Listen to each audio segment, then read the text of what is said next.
Hello everyone, welcome to the channel Tutor Box. और आज की इस क्लास में हम डिस्कस करने वाले हैं एनीमिया। और आज का जो हमारा एनीमिया का टॉपिक है वो है पर्नीशियस एनीमिया।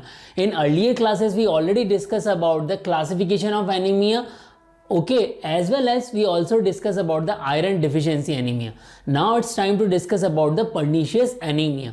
okay, so यहाँ पर अगर हम pernicious anemia की बात करें तो सबसे पहले हमारे दिमाग में क्या आता है कि आखिर pernicious anemia क्यों हो जाता है, means what are the causes of pernicious anemia. okay, as well as pernicious anaemia के सिम्टम्स क्या हैं, साइन एंड सिम्टम्स, जिससे कि डॉक्टर्स और हम लोग आसानी से देख के भी पहचान सके कि ऐसे क्या सिम्टम्स हैं. ओके, और इसका डायग्नोसिस किस तरह से किया जाएगा, means diagnostic parameter, as well as क्या इसके ट्रीटमेंट ऑप्शंस हैं और क्या हम डाइट में ऐसा क्या लें जिससे कि पर्नीशियस एनीमिया हमें ना होवे. तो इन सभी पॉइंट्स को आज मैं इस लेक्चर में समराइज करने वाला हूं. ओके, तो the first thing is we are discussing about the causes को हम यहां पर डिस्कस कर रहे हैं. Okay, so pernicious anaemia is just because deficiency of vitamin B12. Okay, vitamin B12 की डिफिशियंसी की वजह से हो जाता है और विटामिन B12 का बॉडी के अंदर एब्जॉर्प्शन नहीं हो पाता है. और एक बात आप ध्यान दीजिए कि विटामिन B12 का जो एब्जॉर्प्शन होता है it is depend on the presence of intrinsic factor. Okay, so I am just describing you all. यहाँ पर हमें आप देखिए कि जो हमारा बॉडी है उसके अंदर क्या है, हम विटामिन B12 लेते हैं. ओके, और डाइट में हम विटामिन B12 लेते हैं. Now in our body we have what, intrinsic factor. और जो हमारा GIT ट्रैक्ट है उसके अंदर क्या होती हैं, पैराइटल सेल्स होती हैं. तो पैराइटल सेल्स ही जो है इंट्रिंसिक फैक्टर रिलीज करती हैं और ये इंट्रिंसिक फैक्टर जो है विटामिन B12 के एब्जॉर्प्शन को हेल्पफुल करता है.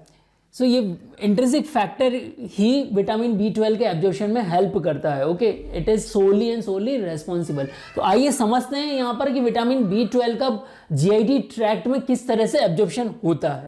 तो यहाँ पर आप देखिए, ये मैंने आप लोगों के लिए क्या बनाया है, GIT ट्रैक्ट बनाया है. ओके, स्टमक है और ये स्मॉल इंटेस्टाइन है. ओके, सो यहाँ पर आप देखिए क्या हो रहा है, जैसे हम अपनी बॉडी के अंदर क्या लेते हैं, फूड जो लेते हैं, फूड के अंदर सपोज करिए विटामिन B12 है, तो यहाँ पर जो रेड कलर की जो डॉट मैंने बनाई है that is what, vitamin B12. Okay, and vitamin B12 generally is binding with the binding protein.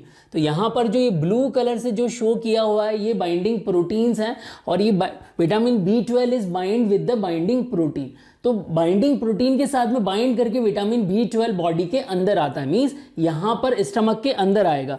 तो आप यहाँ पर देखिए, ये मैं आपको बता रहा हूँ कि ये हमारे पास में क्या है, जो पिंक या रेड, पिंक कलर वाले को आप समझ लीजिए कि विटामिन B12 है और ब्लू कलर वाला जो है वो क्या है हमारे पास में, बाइंडिंग प्रोटीन. नाउ ये इसके अंदर आ रहा है हमारे पास में, यहाँ पर आया है. अब पैराइटल सेल्स हमारी क्या करेंगी, पैराइटल सेल्स जो हैं they are releasing what, pepsin. Parietal cells releasing what, pepsin को रिलीज कर रही है. वो किसको रिलीज कर रही है, पेप्सिन को रिलीज कर रही है. अब पेप्सिन जो है इस पर अटैक कर रहा है. नाउ दिस पेप्सिन जो है इस binding protein, means binding protein और विटामिन B12 पर अटैक कर रहा है और पेप्सिन की प्रेजेंस में ये दोनों आपस से अलग हो जाएंगे. अब बाइंडिंग प्रोटीन यहां से रिमूव हो चुके हैं. ओके, सो यहाँ पर आप देखिए बाइंडिंग प्रोटीन अलग हो चुका है और हमारे पास में विटामिन B12 अलग हो चुका है. Okay, now what happen within the GIT tract, they are salivary protein. यहाँ पर क्या है हमारे पास में, they are salivary proteins. Okay, यहाँ सलाइवरी प्रोटीन्स है और सलाइवरी प्रोटीन कौन सा है, salivary protein is R binder. Salivary protein is R binder, that is also known as a haptocorrin. Okay, that is also known as a haptocorrin. यहां मैंने आप लोगों के लिए ग्रीन कलर में इसको शो किया हुआ है. Now this move into the stomach, ये स्टमक के अंदर मूव करता है और ये विटामिन B12 के साथ में कॉम्प्लेक्स बना लेता है. तो यहां पर आप देखिए किस तरह से ये विटामिन B12 के साथ में कॉम्प्लेक्स बनाता है. नाउ ये दोनों आपस में क्या करेंगे, ये अटैच हो जाएंगे और they will make in this form. Okay, यहां पर आप देखिए ये किस तरह से बनेगा, यहाँ पर ये इस तरह से बन चुका है. नाउ ये जो कॉम्प्लेक्स बना है, this complex is known as a vitamin B12 and haptocorrin complex. This complex is known as a vitamin B12 and haptocorrin complex. Clear everyone? Now this complex move in this side. ये यहाँ पर ये complex यहाँ पर पहुँच चुका है, ये कॉम्प्लेक्स यहाँ पर पहुँच चुका है। Now this complex is reaching in this direction. अब यहाँ पर हमारे पास में क्या है, here we have a pancreas and in pancreas we have a what, pancreatic lipase, we have a what, pancreatic lipase.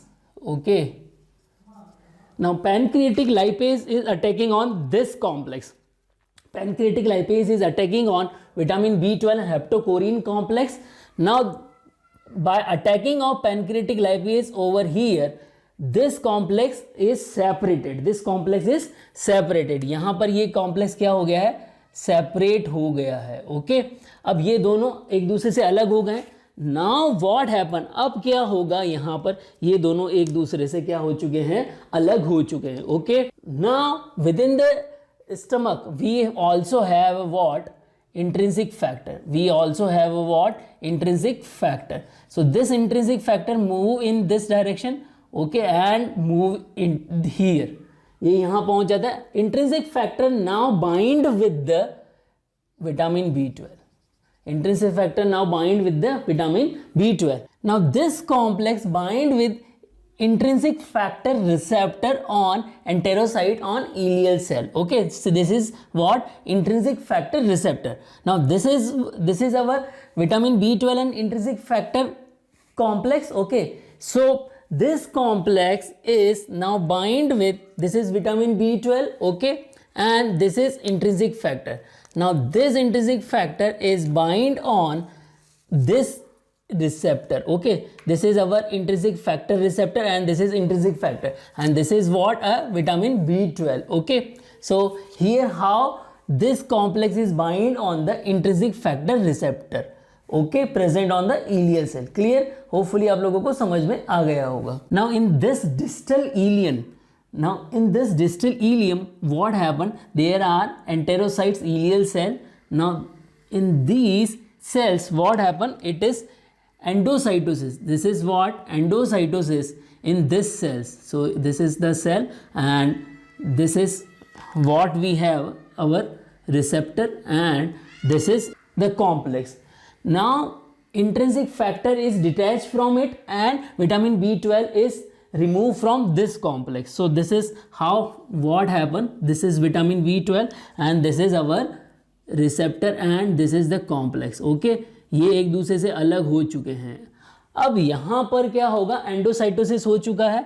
Now यहाँ पर एक कैरियर मॉलिक्यूल होगा, the carrier molecule is transcobalamin second, the carrier molecule is what, transcobalamin second. Okay, so this is our carrier molecule, this is our carrier molecule of vitamin B12 and now this carrier molecule take it into the blood stream। okay, so this is our blood stream and this is our vitamin B12 complex। so this carrier molecule is known as a transcobalamine। so now vitamin B12 is reaches into the blood stream। okay, this is vitamin B12। so this is how vitamin B12 absorption occur in the body। okay, hopefully आप लोगों को यहाँ पर vitamin B12 का absorption समझ में आ गया होगा। अब यहाँ पर आप देखिए जो इंट्रिंसिक फैक्टर है किस तरह से रेस्पॉन्सिबल होता है आगे। तो देखिए जनरली होता क्या है, हम यहाँ पर कह रहे हैं कि there is a deficiency of intrinsic factor और there is a deficiency of intrinsic factor. So intrinsic factor की डिफिशियंसी किस तरह से हो जाएगी, actually what happened, there is a attack on the parietal cells, there is a attack on the parietal cells। parietal cells पर किस तरह से अटैक होगा, क्योंकि parietal cells ही जो है क्या जनरेट कर रही हैं, they are generating what, intrinsic factor। okay, so in our body we have what, T cells, we have what, T cells। okay, these T cells are generating what, autoimmune antibodies, they are generating what, autoimmune antibodies। so there are three type of these autoimmune antibodies, type 1, type 2 and type 3। okay, so what they are doing, type 1 क्या करती हैं, they prevent the binding of, they prevent binding of interferon with vitamin B12। देखिए यहाँ पर vitamin B12 जो है interferon के साथ में बाइंड हो रहा है। सो टाइप 1 जो सेल है वो क्या करेंगी, प्रिवेंट करेंगे इसका, ये क्या करेंगे, टाइप 1 सेल यहाँ पर इसको प्रिवेंट करेंगे। ओके, यहाँ इसको बाइंड ही नहीं होने देंगे। देन अगर हम टाइप 2 सेल की बात करें तो type 2 cell also prevent binding of interferon vitamin B12 complex with ileal receptor. तो यहाँ पर जो ये रिसेप्टर की बाइंडिंग है, यहाँ ये टाइप 2 सेल जो है ये इसको ब्लॉक करेंगी। ओके, तो यहाँ पर ये रिसेप्टर के साथ बाइंड नहीं हो पाएगा। Clear. And the third one is type 3 cells, जो कि क्या करती हैं, they target parietal cells. Type 3 cells जो हैं पैराइटल सेल्स को टारगेट कर रही हैं। तो यहाँ I write here type 3 cells and they are attacking on parietal cells. Okay, so by these 3 ways parietal cells are get harmed and intrinsic factor amount is decreased or deficient. Now what is the work of intrinsic factor? The work of intrinsic factor is it do help in the absorption of vitamin, help in absorption of vitamin B12. Okay, now what is the work of vitamin B12? Vitamin B12 is helpful in the synthesis of thymidine. Now what is the work of thymidine? Thymidine is helpful for the synthesis of DNA. Okay, so it is helpful for DNA synthesis. Okay, now as we know that there is a lack of vitamin B12, there is a lack of vitamin B12, so there is a lack of vitamin B12 synthesis. So due to lack of vitamin B12 synthesis, what happen? There is a deformity in the formation of DNA. There is a deformity in the formation of DNA. Deformation of DNA synthesis. Okay, clear everyone? Or we can say there is a prevention from the DNA synthesis. Okay, so DNA synthesis नहीं हो पाएगा। So अगर DNA synthesis immature रहेगा, then what happen? There is also, these are what our precursor RBC cells. So these are what precursor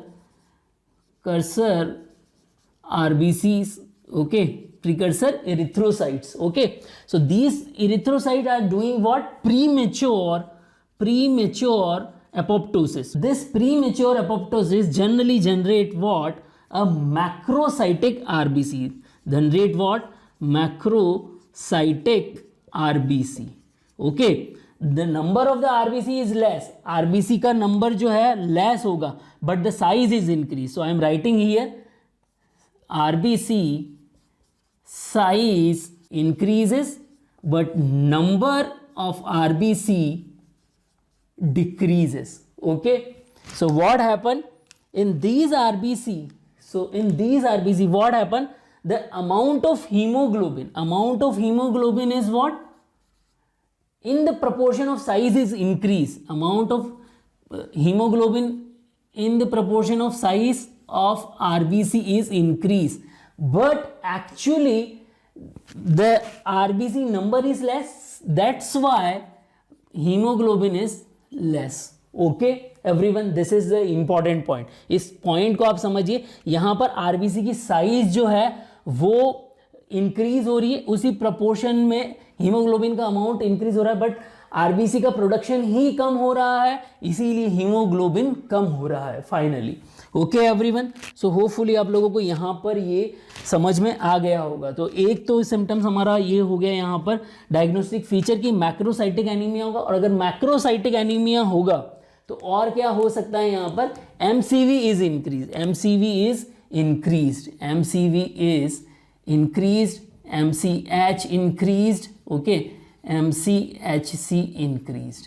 clear everyone? Now looking on the symptoms, यहाँ इसके symptoms क्या हैं? Okay, तो symptoms देखिए आप, तो 3 तरह के सिम्टम्स हमें यहाँ पर मिलते हैं। ओके, कौन कौन से सिम्टम्स हैं हमारे? कॉमन सिम्टम्स जो कि सभी एनीमिया में हमें जनरली मिलते हैं, then neurological symptoms and GIT tract related symptoms. Okay, so common symptoms कौन से हैं? dyspnea. Okay, dyspnea means shortness of breath. shortness of breath आप समझ जाइए क्या है, बेसिकली हीमोग्लोबिन का लेवल कम हो रहा है। यहाँ पर अगर हीमोग्लोबिन का लेवल कम हो रहा है मीन्स ऑक्सीजन कैरिंग कैपेसिटी कम हो गई, तो ऑक्सीजन कैरिंग कैपेसिटी कम हो गई तो शॉर्टनेस ऑफ ब्रीथ हो गया। देन फटीग, हमारे पास में ऑक्सीजन प्रॉपर बॉडी में नहीं है तो बॉडी में फटीग होगा। Pallor skin because number of RBC is decrease, so skin जो होगी येलोइश वाइट हो जाएगी, pallor skin, headache as well as weakness. So इन कॉमन सिम्टम्स को याद रखने की मैं आप लोगों को एक ट्रिक देता हूं। यहाँ हमारी पंच लाइन जो होगी, क्या ट्रिक है हमारी? सो फर्स्ट लेटर आप इसका याद रख लीजिए, DFPH एंड W। इससे टर्म क्या है हमारी? दादा फाल्के पुरस्कार है वंडरफुल। आई रिपीट, दादा फाल्के पुरस्कार है वंडरफुल। आप सभी को पता है हमारी जो इंडियन फिल्म इंडस्ट्री है उसमें दादा फाल्के पुरस्कार को बहुत ही माना जाता है।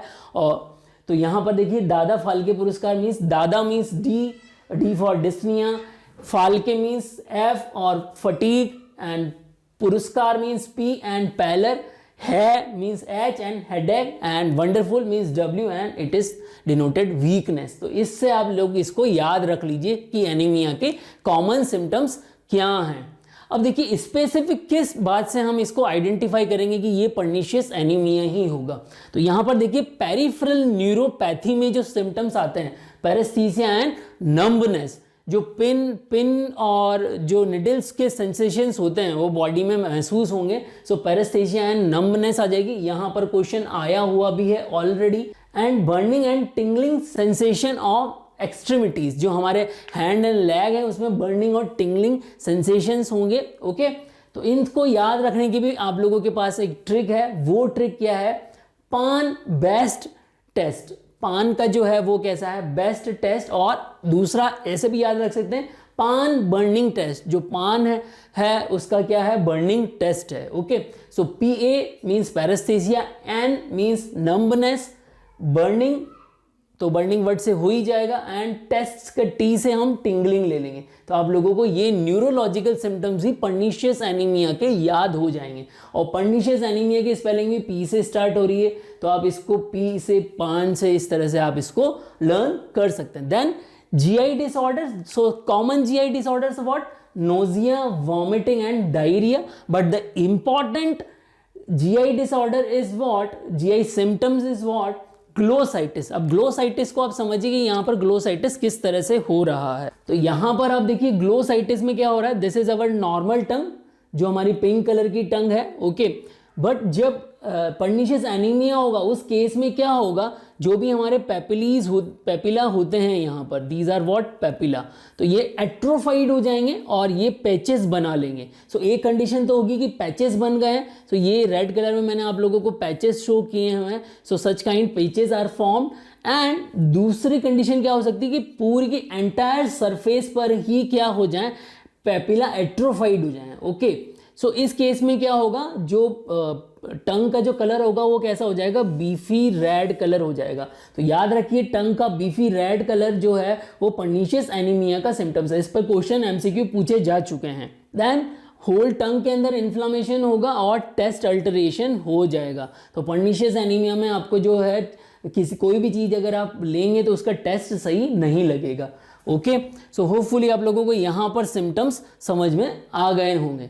Now looking on the diagnostic parameter. Diagnostic parameter इसके क्या हैं? ओके, सो डायग्नोस्टिक पैरामीटर में कुछ मैं आप लोगों को शो कर चुका हूँ, जैसे कि मैक्रोसाइटिक एनीमिया होगा मीन्स मैक्रोसाइटिक RBC हो जाएंगी, MCV increase, MCH increase, MCSC increase. Okay, as well as और आप देखिए यहाँ पर डायग्नोस्टिक पैरामीटर्स क्या हैं हमारे, उसको आप देखिए। यहाँ पर आप देखिए डायग्नोस्टिक पैरामीटर्स क्या हैं। सो डायग्नोस्टिक पैरामीटर में ये चीज़ें मैं आप लोगों को बता चुका हूँ। और मैक्रोसाइटिक और हाइपरक्रोमिक होगा मीन्स हीमोग्लोबिन का जो होगा वो कैसा आएगा? डार्कर स्टेन आएगा, डार्कर स्टेन। ओके, सो इसी को हम क्या बोलेंगे? Hyperchromic. And generally what we have, vitamin B12 की डिफिशियंसी होगी। सो सीरम विटामिन B12 जो है वो आपके पास में क्या आएगा? लेस अमाउंट में फाउंड होगा। एज वेल एज दो तरह की एंटीबॉडी आप लोगों को मिलेगी, serum antibody, okay, serum antibody against interferon, as well as serum antibody against parietal cells, serum antibody against parietal cell. Okay, so ये दोनों भी आप लोग आइडेंटिफाई कर सकते हैं ब्लड के अंदर। ओके, नाउ एक दूसरा जो सिम्टम है वो मैं आप लोगों को बता देता हूँ। यहाँ पर आप देखिए, यहाँ पर RBC काफ़ी इंक्रीज हो रही है। इसी के अलावा WBC जो है, WBC में ग्रेन्युलोसाइट्स जो हैं, ग्रेन्युलोसाइट्स में क्या होगा? हाइपर सेगमेंटेड जो है न्यूक्लियस होगा यहाँ पर, ओके, हाइपर सेगमेंटेड ग्रेन्युलोसाइट्स होंगी, ओके। सो ग्रेन्युलोसाइट में काफ़ी ज़्यादा न्यूक्लियस होंगे यहाँ पर, ओके, काफ़ी ज़्यादा न्यूक्लियस होंगे, more than 5 nucleus you can find. Clear everyone? So such kind of structure, that's why इसको यहाँ मेगलोब्लास्ट भी कहा जा सकता है। So pernicious anaemia is a form of megaloblastic anaemia, it is a form of megaloblastic anaemia, okay. यहाँ पर केवल और केवल विटामिन B12 की ही डिफिशियंसी हो रही है, there is no deficiency of folate, folate की डिफिशियंसी नहीं हो रही है। So only vitamin B12 deficiency is there. And एक इंपॉर्टेंट जो कैरेक्टरिस्टिक्स है यहाँ पर वो क्या होगा, वो आप देखिए कि जो एक्लोरहाइड्रिया हो जाएगा, GIT ट्रैक्ट का अगर हम देखें तो यहाँ पर क्या होगा, एक्लोरहाइड्रिया, ओके, एक्लोरहाइड्रिया यहाँ पर हो जाएगा। क्लियर? सो एक्लोरहाइड्रिया को भी आप याद रख सकते हैं। क्लियर? तो ये हमारे डायग्नोस्टिक पैरामीटर्स हो गए। Now looking on the treatment, treatment हमारा क्या होगा उसको देखिए आप। ट्रीटमेंट, सो विटामिन B12 अगर हम देते हैं, सो दोनों ओरल रूट भी दिया जा सकता है और पेरेंट्रल रूट भी दिया जा सकता है, ओके। पेरेंट्रल रूट में जो है 1 मिलीग्राम का इंजेक्शन दिया जाएगा, ओके। सो पेरेंटल रूट के थ्रू दिया जाएगा। एंड ओरल रूट में साइनोकोबालामाइन की टैबलेट्स दी जाएंगी, ओके, साइनोकोबालामाइन दिया जाएगा ट्रीटमेंट में। तो अब यहाँ पर आप देखिए ये हमारा ट्रीटमेंट ऑप्शन हो गया। तो यहाँ मैं आप लोगों से अब डाइटरी सोर्सेज डिस्कस कर रहा हूँ कि डाइटरी सोर्सेज क्या है और डेली रिक्वायरमेंट क्या है। सो डेली रिक्वायरमेंट जो है फॉर मैन एंड वुमेन जो है उनके लिए 1 to 3 microgram, okay. And for pregnant women, for pregnant and lactating women, okay, the requirement is 3 to 5 microgram daily, okay. And what are the sources? Dietary sources are what? क्या dietary sources हैं? So dietary sources आप देखिए dietary sources क्या हैं इसके। अगर आप इसको देखते हैं for vegetarian, so legume pulses में काफ़ी ज़्यादा अमाउंट में मिल जाएगा, जितनी भी legume pulses हैं उसमें ये मिल जाएगा।